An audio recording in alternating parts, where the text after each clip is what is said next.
o Mazzoni também dá palestra aqui para dentro. A gente tem eventos, como por exemplo o Concege, a gente tem mais essa oportunidade.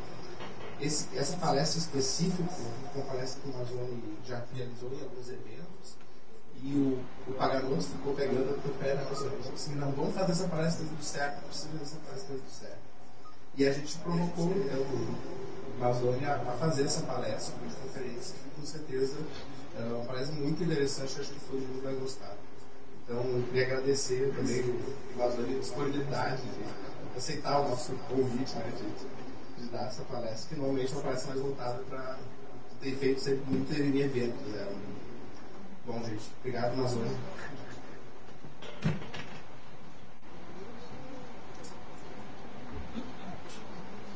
Bom dia a todas e a todos. Eu consigo aqui. Aqui fica melhor. Bom, gente, esse papo que nós vamos ter aqui é um papo que, a princípio, a gente vai sair um pouquinho fora da nossa rotina interna, né? A gente conversa bastante sobre isso em vários ambientes. E nós aqui dentro do CERP, a gente tem uma rotina natural dos papéis que a gente assume, e no papel que eu assumo sempre do CERP, eu falo das coisas que nós estamos realizando dentro da nossa organização ou das coisas que a gente acha que precisa realizar. Aqui nós vamos tentar discutir de um ponto de vista um pouco diferente, porque nós vamos navegar aqui nos apoiando um pouco nos filósofos mais conceituados, ou pelo menos alguns que marcaram, mais conceituados, mas alguns que marcaram, e tratar um pouco desse tema que vem sendo de uma maneira que eu considero importante, mas não tão objetiva, no que diz respeito ao modelo de trabalho, de organização do trabalho que nós estamos nos metendo no certo, que é de fazer uma mudança para o método ágil. Quando a gente discute o método ágil, a gente está discutindo uma ferramenta. E ela é uma ferramenta que ela é importante, só que o nome da ferramenta, no meu ponto de vista, e esse é o debate que a gente fazia, e é por isso que fui instigado a fazer esse papo com vocês, no meu ponto de vista, essa é a minha crítica, é de que o nome do método é um nome que não favorece o debate real, porque nós não estamos preocupados em ser mais ágeis, nós estamos preocupados em termos uma relação mais positiva com os nossos clientes, e quando eu digo uma relação mais positiva com o cliente, eu não estou dizendo entregar mais rápido, eu estou dizendo entregar mais de acordo com a perspectiva desse cliente. Então, ter qualidade, né? A relação de qualidade, ela não é uma relação absoluta, ela é uma relação relativa entre o esperado e o entregue. Então, eu posso imaginar que tem uma excelente qualidade, mas o cliente não tem essa percepção, porque o que ele esperava é diferente do que eu estou entregando, mesmo que o que eu estou entregando eu possa considerar que foi muito bem feito.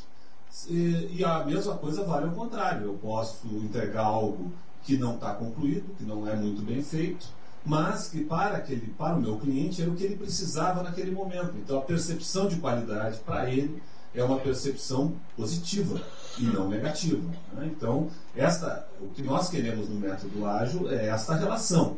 E evidentemente que nós queremos, para dentro da organização, a gente ter muito mais felicidade, muito mais alegria com o que a gente faz do que da maneira que a gente vem fazendo. E para mim isso é uma das coisas que ficou bastante evidente na pesquisa de qualidade de serviço, qualidade de vida interna do CERP.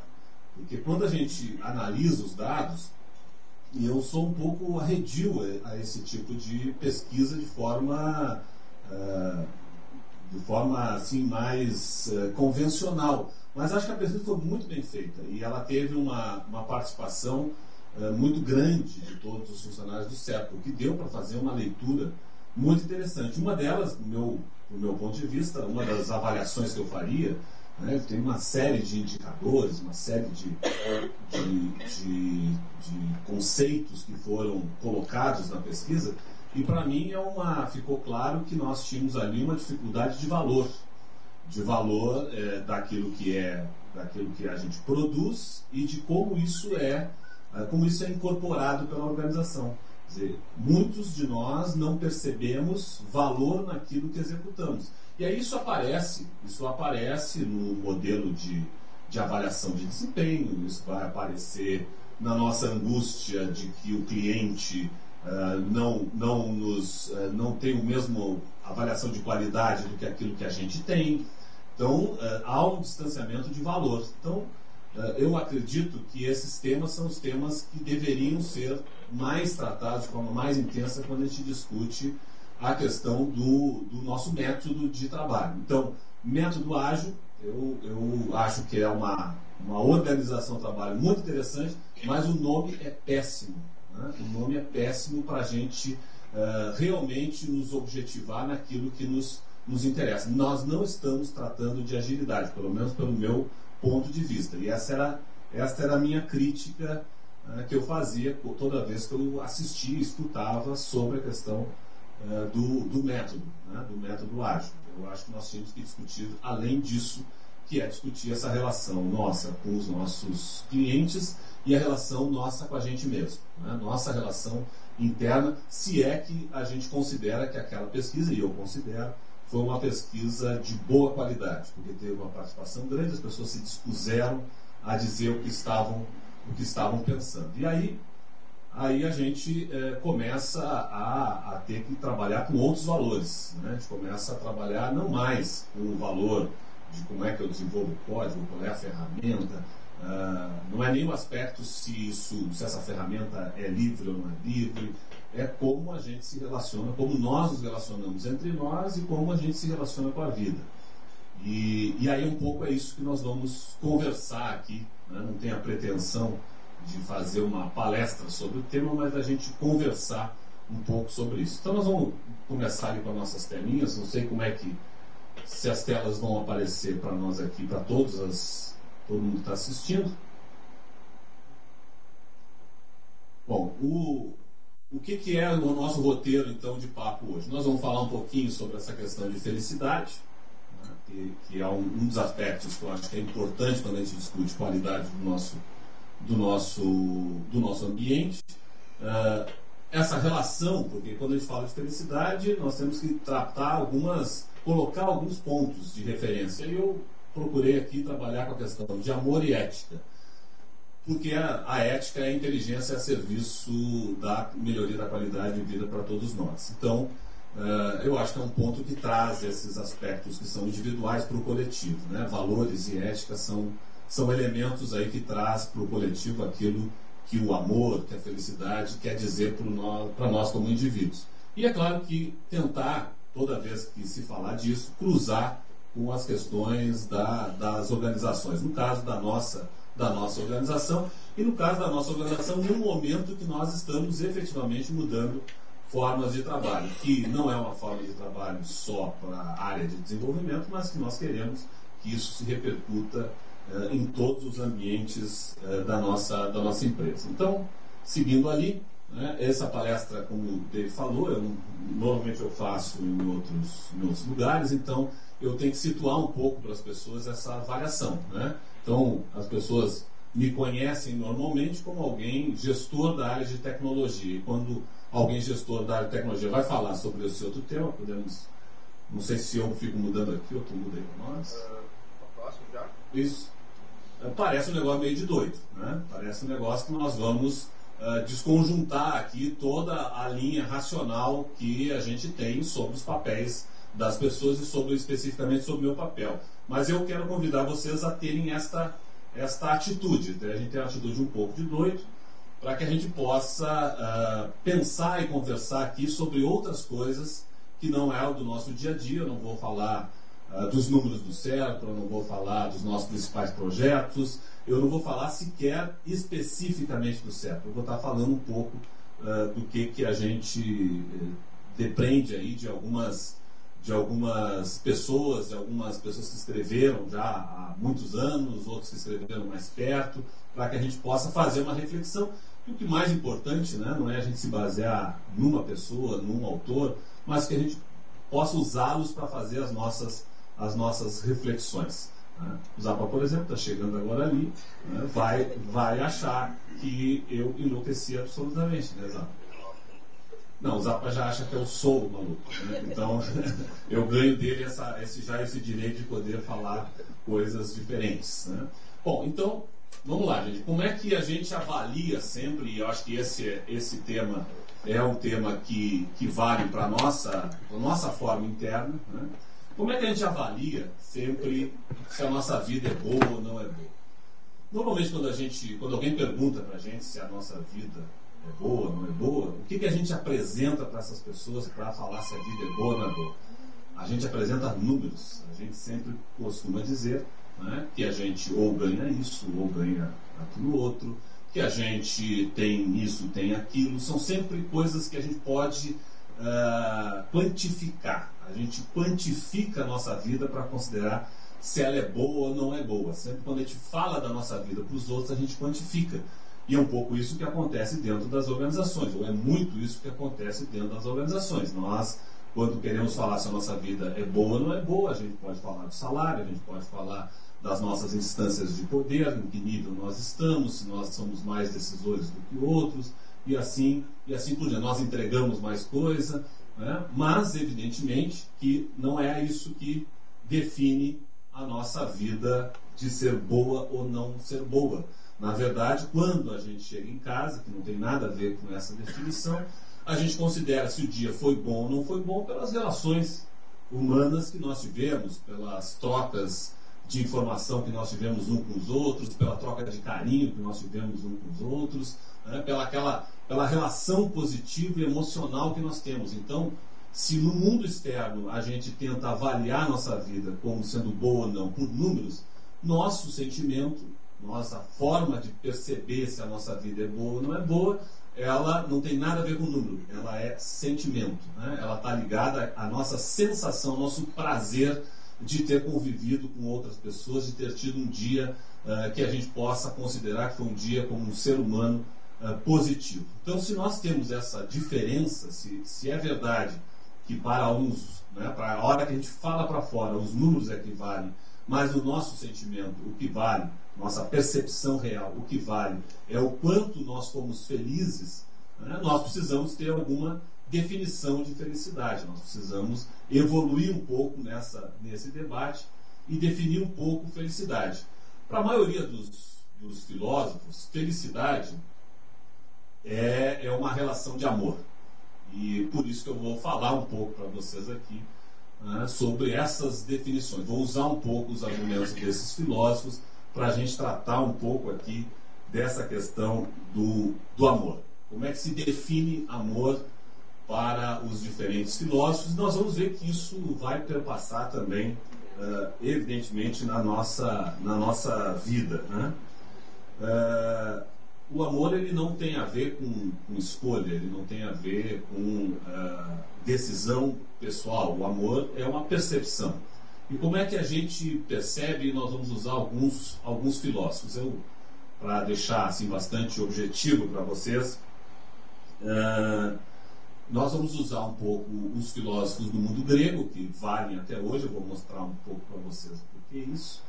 E, evidentemente, que nós vamos chegar aqui a alguns filósofos mais modernos. Algumas vezes as pessoas reclamam, e eu já antecipo aqui, que eu não tenho um tratamento aqui muito com os filósofos no mundo oriental. Então, nós vamos estar tratando muito dentro da filosofia ocidental e tentando aproveitar o que esses filósofos passaram, né, para nós, e trazendo alguns outros aí mais recentes, né? Alguns outros mais próximos de nós. Então, vamos aproveitar o primeiro de todos eles. O primeiro de todos eles nos diz, então, que filosofia de amor, que amor para a filosofia é emoção, é o irracional, é aquilo que nos movimenta fora da nossa razão. Não tem escolha, não é uma decisão de escolha, é algo que nós percebemos, é contrário à racionalidade. Nós vamos falar de racionalidade depois, como é que a gente transporta isso para o nosso dia a dia, e aí nós vamos estar falando de valores, nós vamos estar falando de moral, nós vamos estar falando de ética. Então, amor é emoção. E como é que os nossos filósofos definem isso? Primeiro eu vou pegar Platão. Platão, há 400 anos antes de Cristo, Platão era um filósofo, evidentemente, do conceito grego. O que quer dizer isso? Então, nós temos dois grandes mundos da filosofia, o mundo grego e o mundo depois cristão. E vou falar de Cristo mesmo sendo ateu. O mundo grego, eles definiam que nós vivíamos num universo cósmico. Então as coisas já tinham as suas definições. O que bastava para a gente era achar o nosso ponto, achar a nossa posição nesse mundo cósmico. O cosmos já existia, era definido, ele tinha todas as relações já eram definidas, eu tinha que me encaixar nesse mundo cósmico. Essa é a macro definição para os gregos. E aí agora eu vou pegar um pouquinho da questão de Platão no amor. Platão falou de tudo, falou inclusive de governo, né, de estruturas de governo. Platão, como ele era adepto a essa tese, ele achava que alguns já nasciam preparados para serem os gestores, porque tinham qualidades de nascimento para isso, e outros não. Então, Platão, ele se contrapunha, inclusive, naquele momento na Grécia, ao próprio debate democrático. E esses dias eu peguei um voo e vi no filme, aquele filme 300, né? Não sei se alguém já viu aquele filme. Ali tem um debate dos espartanos, né? com os gregos, definindo se a democracia era mais importante. Platão era oposição naquele momento. Ele não era um grande orador, portanto ele não conseguia convencer os outros pela sua oratória, mas ele escrevia sobre o tema, e ele escrevia através dos diálogos de Platão, onde um dos personagens que ele usava, alguém que nunca escreveu nada, mas que todos nós conhecemos como filósofo, que é Sócrates. Sócrates nunca chegou a escrever. Sócrates era um contemporâneo de Platão, só que Sócrates veio para o mundo através dos diálogos de Platão. Ele escreve e coloca Sócrates como personagem nesses diálogos. E Platão vai fazer num desses diálogos a definição dele do que é amor. Nesse diálogo, o nome desse diálogo é o banquete. E ele define, então, no banquete, para ele o que é amor. E para Platão, amor é desejo. Amor é desejar alguma coisa. Eu amo na medida que desejo. Platão, na sequência, define o que é desejo. Ele diz que desejo é a falta. Então, eu desejo aquilo que me falta. Se isso é uma definição singela, uma definição até bastante fácil da gente perceber, é claro que ela traz consigo também uma desgraça, porque na medida em que eu alcanço o que eu desejo, se eu não desejo mais, eu não amo mais.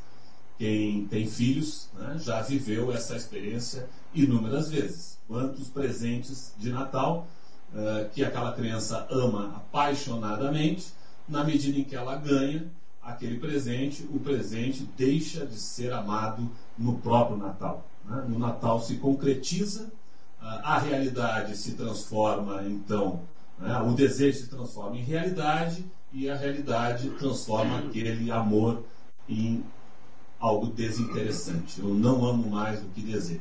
E assim Platão, né, passou a fazer essa sua definição. Diria, bom, mas isso parece muito distante de todos nós. Eu quero dizer para vocês que as organizações são basicamente de amores platônicos. Ele definiu esse amor dele como eros. Então também o pessoal hoje deve conhecer bastante.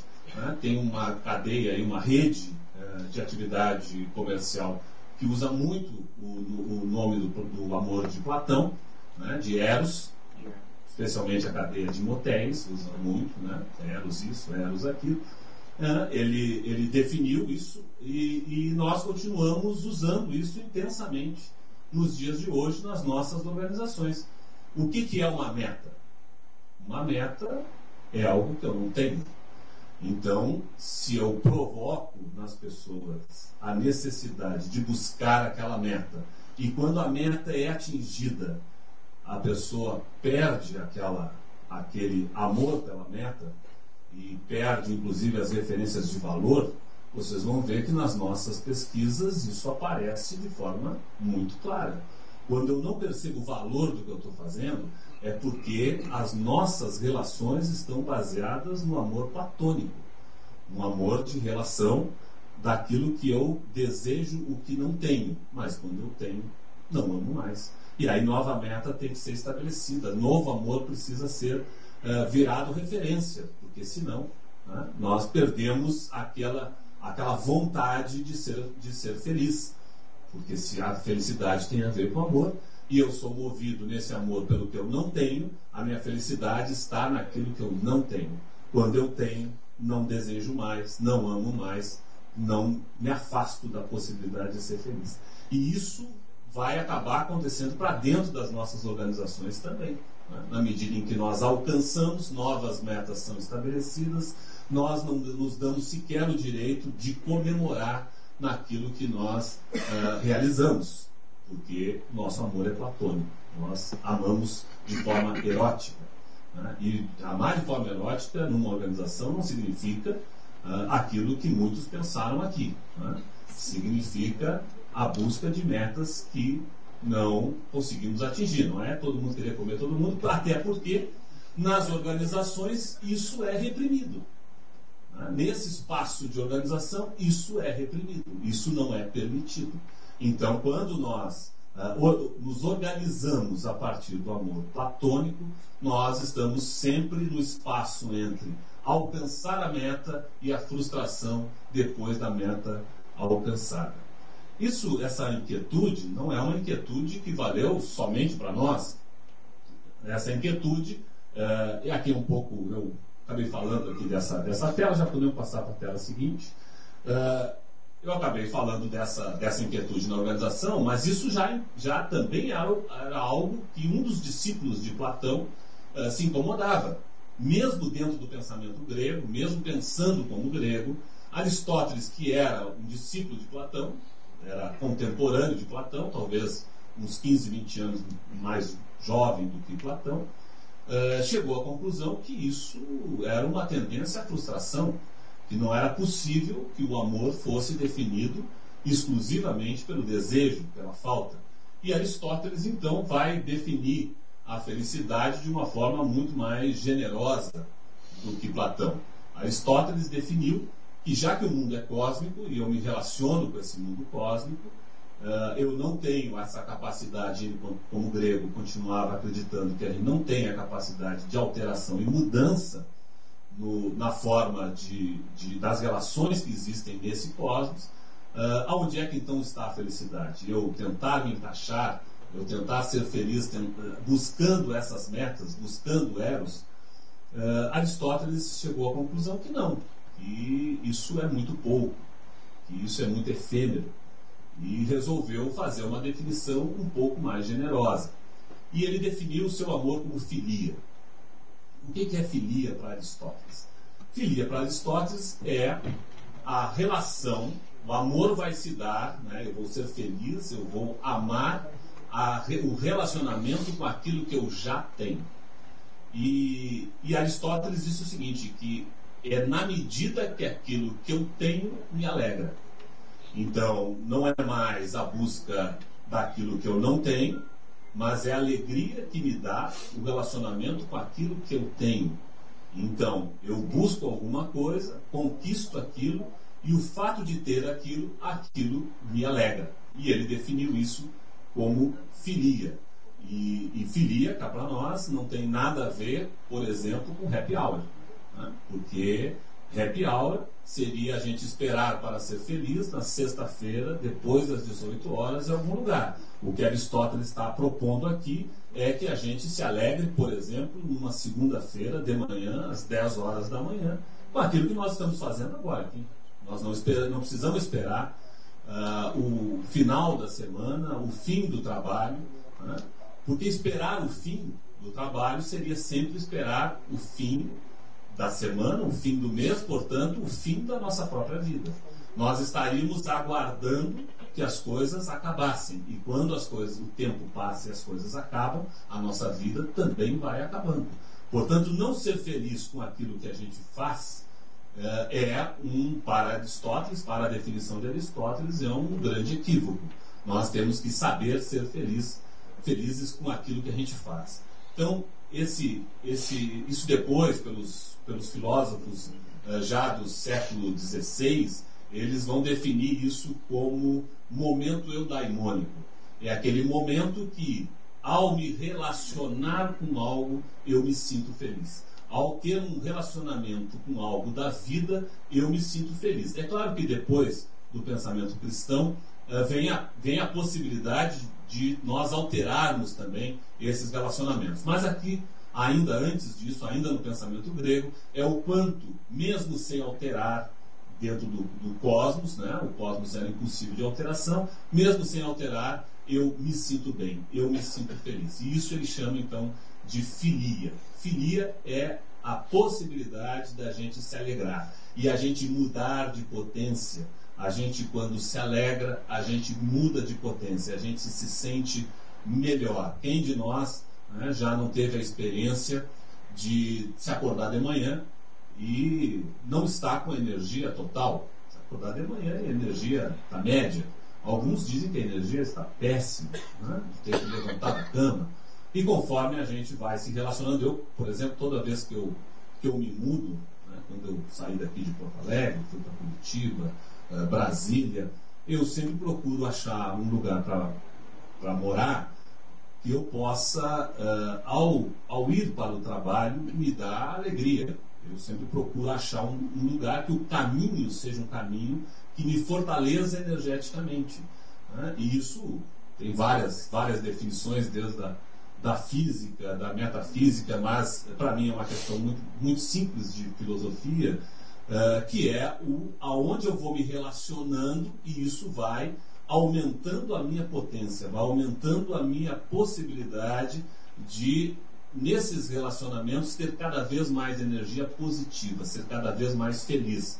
Então, a alegria para Platão é esta possibilidade que eu tenho de ir me energizando, ir melhorando. Quando eu me relaciono com alguma coisa e eu vou melhorando.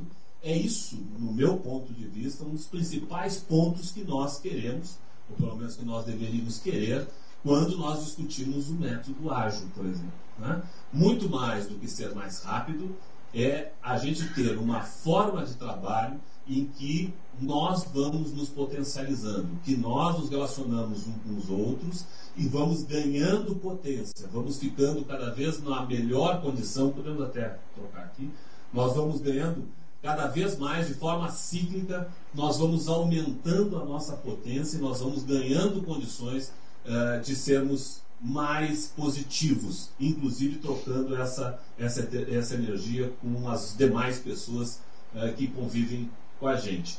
É aquilo que essa questão eudaimônica, é aquilo assim, aquele momento que eu não quero que acabe. Ao contrário do Eros de Platão, a filia, ela foca no momento, ela não foca naquilo que eu não tenho, ela foca no que eu tenho. Então ela foca no momento.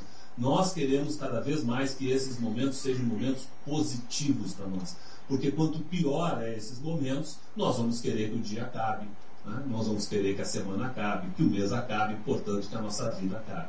Então, o eudaimonismo que Aristóteles traz é a possibilidade de sermos felizes com a nossa vida real, com a nossa vida verdadeira.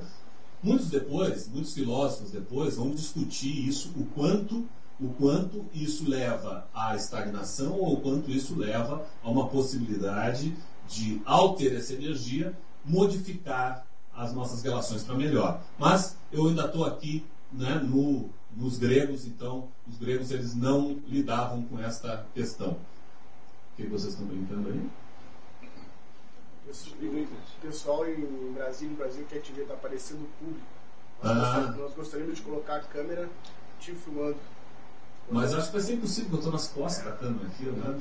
A não ser que vire aquela jossa para cá. É isso que Botou um cara do Google agora que eu vi. Posso tirar macaco do nariz aqui que ficou aparecendo. Bom, estamos tentando aqui fazer uma mudança do visual. Mas eu acho que é melhor o pessoal ver o público do que a mim.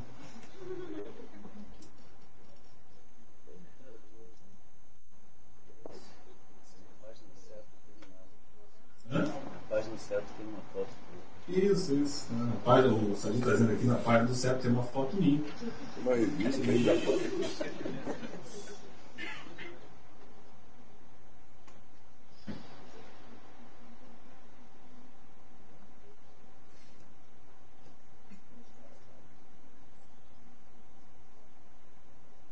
Ok?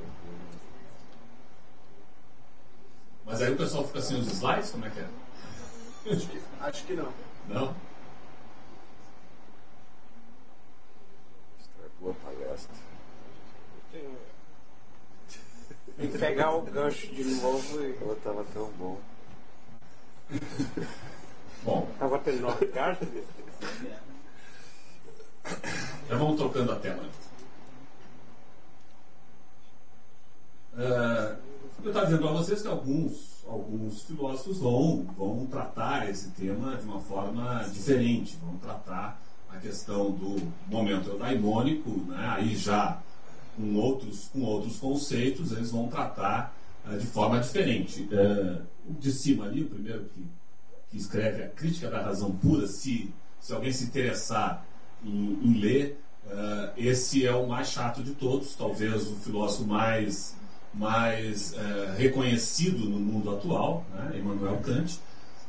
O pessoal que é do mundo do direito conhece bem Immanuel Kant. Ele trabalhou inclusive com as teses do direito natural. É claro que vem aí um pouco antes Luke também tratou muito da questão do contrato social, do contrato social que estabelece o direito, universaliza o direito natural. Mas eles também trataram dessas questões ligadas aí à emoção, ao amor, no mundo, aí já no mundo mais avançado do que os filósofos gregos.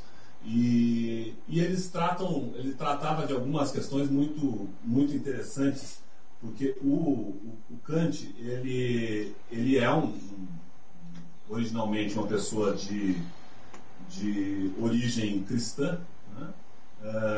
E portanto ele procurou também criar algumas relações que permitissem essa avaliação descolada do mundo da religião. Porque, para eles, e aqui não vai deles nenhuma crítica à religião em si. Eles todos esses aqui foram excomungados pela Igreja Católica. Mas não ia deles nenhuma crítica à religião em si. É que eles procuram separar o mundo do dia de hoje, o mundo presente, o mundo da vida. Inclusive, aqui o Nietzsche ele escreveu que existe o tempo da vida e o tempo do espírito. E as coisas acontecem no tempo da vida. Então eles procuraram separar o tempo da vida do tempo do espírito, né? E com isso eles tiveram uma grande resistência. Os livros deles foram, aí nós estamos falando de 1600, 1700, aonde também a própria Inquisição da Igreja Católica procura abafar, né, uma série de pensamentos. Nietzsche chegou a escrever um dos seus livros é O Crepúsculo dos Ídolos. E o Crepúsculo dos Ídolos ele diz, né, escreve assim que Deus morreu. Na verdade o que ele queria dizer, olha gente, é que é muito injusto para nós fazer uma análise da vida se nós dissermos, se nós concebermos, entendermos que a vida presente tem uma compensação na vida pós-morte. Que a vida presente, eu posso ter 70 anos de uma vida maravilhosa, terei a vida eterna nas chamas do inferno. Se eu tiver 70 anos, estou imaginando 70 anos como um tempo médio de vida, se eu tiver 70 anos de uma vida de penúria, terei a glória eterna no céu. Então o que ele dizia é que, olha, gente, se a gente tratar disso, é muito difícil Porque então vale a pena ter uma vida de merda para depois ter uma vida eterna muito boa, né? Então vamos esquecer isso. Por isso que ele definiu o crepúsculo dos ídolos, né?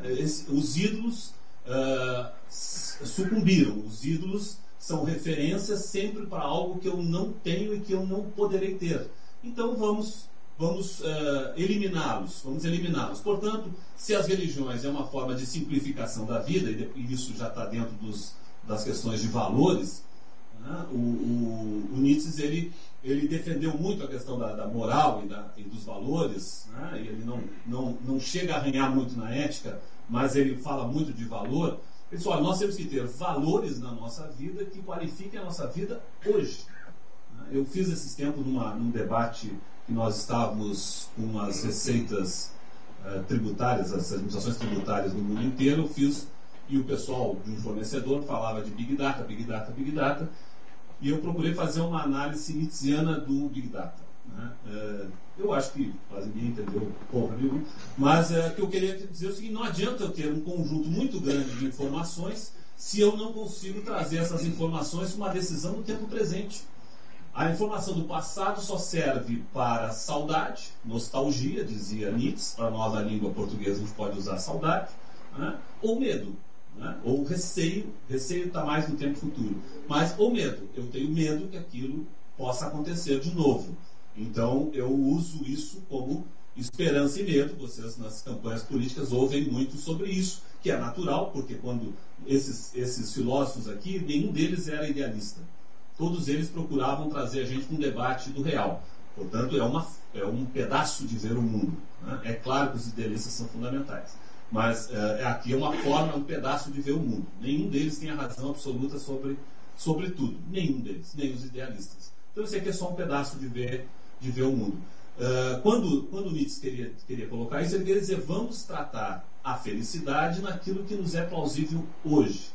Então, a felicidade se constrói hoje. Spinoza, que faz realmente a grande definição dessa coisa do momento eudaimônico.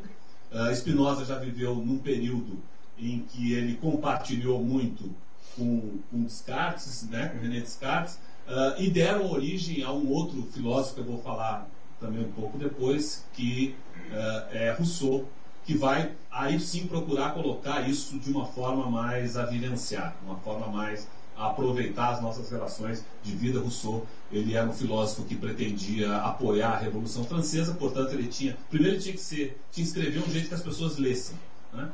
Kant já é muito difícil de ler assim, sem tomar nada, né? Já é mais complicado, mas os demais são um pouco mais fáceis. Mas Rousseau vai ser realmente aquele que se comunica com o seu público, porque ele apoiou a Revolução Francesa, né? Eu brincava aqui que das definições que esse tempo eu fiz um papo, né, no nosso CTG aqui sobre a história do Rio Grande do Sul em 1700. Eu procurei colocar alguma coisa de filosofia para a gente entender como é que a gente chega naquele Tratado da Bandeira, né, do Rio Grande do Sul, que é uma forma um pouco de ver as definições russonianas ali do século XVIII. Mas, bom, esses filósofos, né, eles procuraram, então, já mais de forma moderna, a discutir a questão de Aristóteles, né, para o nosso mundo de hoje. Então, assim falou Zaratustra, era um caminhante, e ele faz todos os diálogos. Então Nietzsche se apresenta para nós através dos diálogos de Zaratustra, né? Já Kant já é um pouco mais pesado, ele faz a crítica da razão pura e faz uma série de enunciados, todos eles focados nessa lógica de que nós temos uma forma de decompor o mundo existente e, a partir disso, evoluir o nosso pensamento, né? Mas vamos seguir adiante. Se esses dois pensadores, esses dois filósofos, eles falavam de forma diferente, a pergunta seria: bom, então qual dos dois tem razão? Com qual dos dois eu fico? Eu fico com o amor de Eros, de Platão, ou fico com filia de Aristóteles? E a resposta natural é: gente, ficamos com os dois. né? Nós temos que saber desejar aquilo que não temos. Ninguém é feliz na derrota, mas nós temos que saber nos alegrar com aquilo que conquistamos. Nós temos que ter um espaço de felicidade com aquilo que conquistamos. Nós não podemos, a cada objetivo atingido, jogar isso fora e tentar de novo e de novo, porque nossos momentos de felicidade serão muito poucos. A ideia da gente poder comemorar as coisas que a gente faz, a ideia da gente poder ser feliz com o que a gente conquistou, é uma ideia que está muito mais colocada na filia do que em Eros. Então, nós temos que ter modelos de convivência, venham ser na nossa vida pessoal, venha ser na nossa vida corporativa, em que a gente consiga se alegrar com aquilo que conquistou. No nosso relacionamento pessoal, imagina se a gente sempre que conquistasse alguém, esse alguém deixasse de ser nosso amor e nós passássemos a perseguir novas conquistas. Eu sei que algumas pessoas fazem isso, mas não é isso, não é um elemento importante de felicidade. Um elemento de felicidade é a gente saber comemorar também com aquilo que nós já conquistamos, comemorar com aquilo que foi importante, não termos sempre essa angústia em buscar coisas novas, coisas que a gente não tem, né? Ser feliz com o que tem é muito importante. Então, fica-se com as duas coisas. Mas aí eu peguei essa transparência, incluí essa transparência porque o pessoal tem usado essa transparência nos debates, por exemplo, da questão do método ágil, né? Que é a tese do sair da área de conforto. E aí vai a minha crítica. Por quê? Por que nós temos sempre que sair da área de conforto? Por que nós não podemos nunca ser felizes com aquilo que a gente construiu? Se nós chegamos a algum ponto que nos dá felicidade, por que nós temos obrigados a pensar sempre em sair daquilo que nós conquistamos? Então, aqui eu, na verdade, faço um contraponto, né? Mais uma vez o exemplo do happy hour, né? Por que eu não posso ser feliz com o que eu já estou fazendo? Por que eu não posso articular com aquilo que eu já estou fazendo, né? E articular de forma positiva, me energizar com aquilo que eu já estou fazendo. Então, eu acho que isso é um debate, é uma discussão que eu gostaria de ver dentro quando nós estamos discutindo o nosso método ágil. Bom, se uma mudança de Sócrates para Aristóteles já é uma mudança que requer um certo espírito elevado, quer dizer, quando nós saímos de ser felizes com o que a gente não tem para ser feliz com o que a gente tem, já é uma questão elevada, surge aí um outro filósofo, 400 anos depois desses dois, né? E no meu ponto de vista um filósofo, cada um interpreta da maneira que achar interessante, né? Mas no meu ponto de vista um filósofo, eu também me coloco dentro do grupo de pessoas que se definem como um cristão ateu, né? Cristo era um filósofo e, bom, para alguns líder religioso, não tem nenhuma contradição quanto uma coisa ou outra, mas eu quero pegar a parte do filósofo de Cristo. Cristo introduziu nesse debate da filosofia um elemento que nenhum dos outros dois tinha introduzido.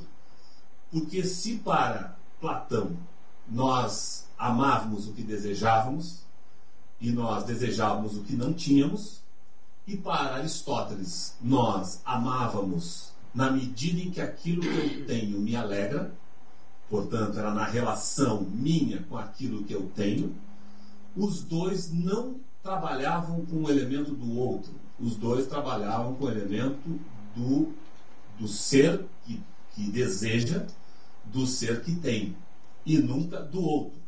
Cristo traz aí um novo conceito, que dentro da igreja vão chamar de ágape, né? E na filosofia também, que é: eu me alegro quando eu faço alguma coisa que alegra o outro. Eu introduzo um elemento muito mais alto de relacionamento do que Platão e Aristóteles podiam ter trazido antes, né? Então eu vou me alegrar na medida em que eu permito a alegria dos outros. É claro que aí nós estamos tratando de um elemento muito mais elevado. E isso parece que dentro das organizações é quase que inexistente, né? Dentro das organizações nós nos alegramos com aquilo que nós alcançamos ou com aquilo que nós temos numa medida muito menor, porque as organizações querem que a gente sempre saia da área de conforto. Então se alegrar com o que se tem é muito difícil, mas às vezes é possível, só que nós individualmente. Mas uma organização a gente vive de forma coletiva, a gente vive se relacionando com os nossos colegas, a gente vive se relacionando com os nossos clientes, e por isso que eu acho que no debate, inclusive, do método, quando a gente fala da relação com o cliente, não é agilidade, e sim a satisfação dele nesse relacionamento que ele tem com a gente. E qual é o relacionamento que ele tem com a gente? Um produto que atenda às suas necessidades. Então, quando nós estamos fazendo algo que alegra o nosso cliente e nós nos alegramos com isso, nós estamos tendo uma relação muito mais elevada, uma relação que poderia estar aí dentro das definições de Cristo, das definições chamada aí de ágape, né?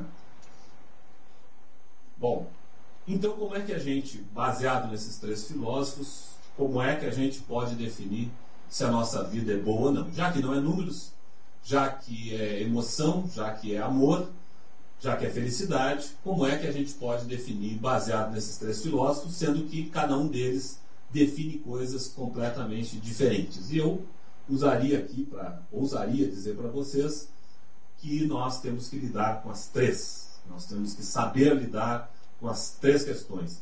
Desejar o que nos faz falta é importante, né? Definição de Platão, Eros.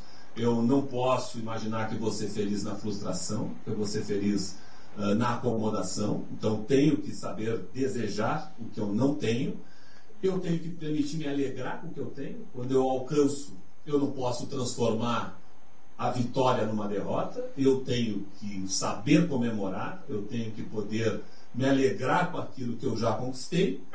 E eu tenho que perceber que depois de uma conquista que se transforma em alegradora, você pode ter com quem comemorar, você pode ter com quem compartilhar. A alegria compartilhada, ela é duradoura. A alegria isolada, ela é uma alegria muito curta, efêmera. Então a alegria compartilhada é a grande questão que nós temos que construir. Então ficaríamos com os três, né? Ficaríamos evidentemente com os três. Mas, gente, isso claro que é uma definição de amor, né? Isso é uma definição das nossas relações de sentimento. O amor não dá conta de tudo. Nós normalmente não amamos todo mundo. Pelo contrário, né? Muita gente chata, nos incomoda, nos enche o saco, né? Nós amamos poucas pessoas no nosso ciclo de vida. Então o amor não dá conta de tudo. Como é então que se pensa a convivência numa sociedade? A gente chama isso de ética. Ética nada mais é do que uma construção, vamos passando aqui, é a busca da convivência sem amor, como se amássemos. Então nós vamos usar os mesmos procedimentos em relação como se a gente amasse sem amar. Isso é ética. Nós vamos nos preocupar em termos as nossas relações de forma positiva, construir de forma positiva, fazendo de conta que a gente ama as demais pessoas que estão no nosso entorno. E isso vai nos dar o resultado de alegria para nós mesmos. Vamos lá. Exemplos sobre isso, né? Uma relação, por exemplo, de fidelidade é uma relação ética. Porque quem ama não precisa pensar em ser fiel. Quem ama, ama e não se interessa por outras pessoas. Agora, se a gente tem que pensar, se a gente tem que raciocinar sobre isso, nós estamos usando ética. Nós achamos que é ético, nós temos um tipo de comportamento, e isso varia ao longo do tempo. Coisas que são éticas na Idade Média provavelmente não são mais éticas hoje. Quem pensou em ética na Idade Média não pensou em internet. E essas relações agora precisam ser pensadas. Ética é a forma da inteligência compartilhada e coletiva a favor da boa vida, a favor da vida feliz. Se nós estivéssemos aqui há 15 anos atrás, talvez algumas pessoas ainda pensassem em fumar nesse local. Nós não estamos preocupados evidentemente com todas as outras pessoas, a gente não ama todo mundo, mas nós entendemos que para a melhor vida coletiva nós não vamos fumar em ambientes fechados. E isso é uma construção ética. Quando a gente não consegue construir de forma ética, nós temos a lei que nos impõe. Mas aquilo que nós introjetamos é a ética. E aquilo que nós introjetamos de forma coletiva. Esta é a diferença também de moral. Moral é aquilo que nós introjetamos de forma individual. Kant dizia o seguinte: se eu não posso contar para as pessoas o que eu estou fazendo, não faça. Isso é moral. Eu tenho feito sempre muitas críticas, às vezes é difícil nesses debates que a gente tem feito totalmente fora da tecnologia, mas, por exemplo, o sistema de supervisão de câmeras nas cidades. Isso é porque nós não temos evolução moral e nem ética, e aí somos obrigados a botar vigilância. Eu não colocaria uma criança numa escola em que o marketing da escola é ter câmeras, porque eu estou afastando essa criança de uma construção moral. Ela não vai fazer porque está sendo vigiada. O importante da moral é a gente não fazer porque não deve ser feito, e não porque eu estou sendo vigiado. Essa é a diferença entre moral e lei, ou moral e estar impingido por algo que não está introjetado em mim para tomar alguma ação, para ter algum procedimento. Moral é quando esse procedimento é natural. Ética é quando é compartilhado. Quando nós, então, mesmo com uma base moral não profunda, nós combinamos coisas para a nossa vida. Nós combinamos como nós vamos atuar na nossa vida, independente da legislação. Quando nada disso dá certo, é legislação. Por isso, esses pensadores que eu citei antes, eles foram excomungados pela Igreja Católica, porque ao pensar eles queriam discutir moral e queriam discutir ética. Um pensamento religioso é um pensamento simplificador da vida, da mesma forma que a legislação. Toda vez que a gente busca uma simplificação, a gente elimina possibilidades inúmeras da nossa vida. Nós dizemos: eu não posso fazer esse mundo de coisas. Por quê? Porque tem alguém que pensou por mim antes e que resolveu que eu não posso fazer, que eu não posso. E aí essa era a crítica às religiões: eu não posso sequer pensar sobre isso. Mas quando a gente pensa e a gente define por nós mesmos, isso são valores, é uma questão moral. Quando a gente pensa e define de forma coletiva, isso é um valor ético. Então, e muitas vezes as simplificações são importantes para a nossa vida. Muitas vezes nós não queremos pensar nesse universo de coisas, ok, mas é importante que a gente saiba aonde é que nós estamos pisando. Não era nenhum objetivo desses pensadores fazer crítica a uma religião específica, e sim permitir que nós fizéssemos críticas à forma da nossa vida, à forma que nós vivemos. Então, quando nada daquilo funciona, o amor não é suficiente para isso, nós temos que estabelecer combinações, nós temos que ver como é que nós vamos conviver, e essa convivência ela é positiva na medida em que nós, a partir dos valores que são valores de alegria para o indivíduo, valores de alegria para a coletividade, que estão ligadas às definições de amor, elas podem ser compartilhadas mesmo com quem a gente não ama, mesmo com quem a gente sequer tem a intenção de amar. Então, eu acho que são elementos importantes. Então, ética é essa construção coletiva, a proposta sempre é que vamos pensar juntos, encontrar juntos a melhor forma de conviver. E isso, mais uma vez, nós chamamos de ética. O aperfeiçoamento da convivência proporcionado pela inteligência compartilhada. nós compartilhamos a nossa inteligência e compartilhamos crenças, compartilhamos valores. A gente acredita em valores que vão qualificar a nossa vida. Né? E tudo isso é ética. Então, nada mais é, né, do que a inteligência a serviço da vida, a serviço da qualificação da vida.